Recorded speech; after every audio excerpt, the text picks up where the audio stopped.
안녕하십니까. 김남일 교수의 한의학 역사 이야기입니다. 오늘은 그 증후의 파악을 중시한 한의사 허재수 선생에 대해서 말씀드리겠습니다.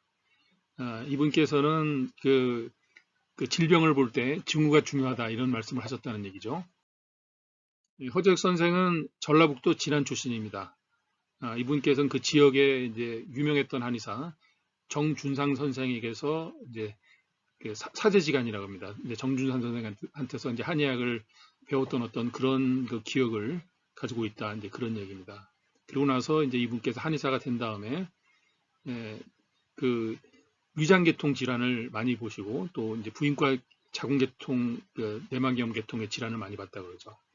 이분께서 이제 보광동, 서울시 보광동에서 이제 이재한의원을 운영하면서 이제 그런 계통을 많이 봤는데 특히 자기가 간질계통의 질환을 그 100여 명을 그 완치시켰다 이렇게 말씀하십니다.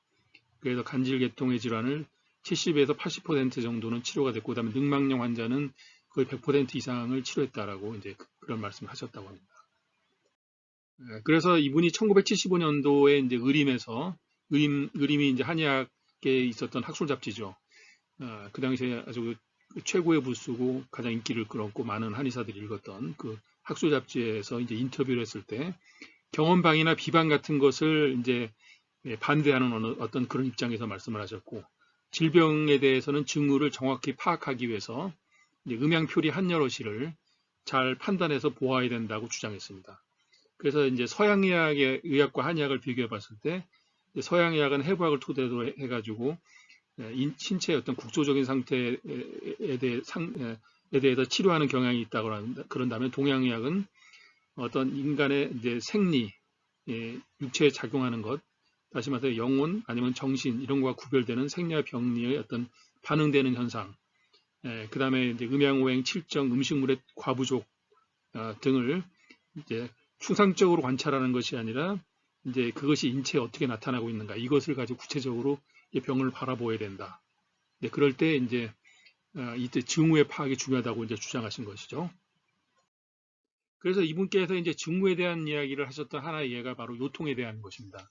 의림 143호 1981년도에 그 요통에 대해서 신호요통, 담음요통, 식정요통, 좌섭요통, 풍요통, 한요통, 습요통 뭐 등등의 이런 것이 이제 하나의 그 허리가 아픈 요통을 파악하는 그런 방법을 갖다가 이제 이야기를 하고 있는데 좀 간략하게 써놨습니다. 이분께서 이제 이런 그 맥락에서 허리 통증에 대해서 이제 요통을 파악해야 된다. 이것이 바로 증후 파악이라는 어떤 맥락에서 말씀을 하셨다는 것입니다.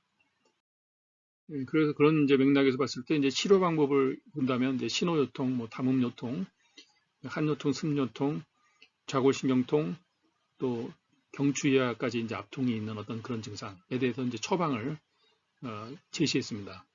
이 분류 방법은 거의 이제 동의보감과 재중시편에서 분류하고 있는 방법하고 거의 유사한 그런 방법인데 처방의 경우에는 허재수 선생의 어떤 그런 독특한 방법을 이 안에 가미해가지고 말씀하신 것 같습니다. 침요법 같은 경우도 후계 중적 이묵, 근문열 등등을 갖다 응용하라고 했고 또 효과가 없다면 그걸 썼는데도 안 되면 아시열이나 위중을 사용하라고 그렇게 제시하셨습니다. 그 다음에 자골신경통 같은 경우도 태충, 골륜, 근문, 조해열 이런 데 이제 침을 놓아야 되고 또 신수열의 압통적이 있을 때 뭐 5분 동안 유침하는 그런 방법, 신수열에다가 그다음에 추간판 탈출증의 경우는 삼능침으로 이제 부항으로 이제 출혈을 시켜가지고 이제 출혈을 시킨 다음에 부항으로 사혈을 이제 피를 뽑아주는 그런 방법도 이제 제시하고 있습니다.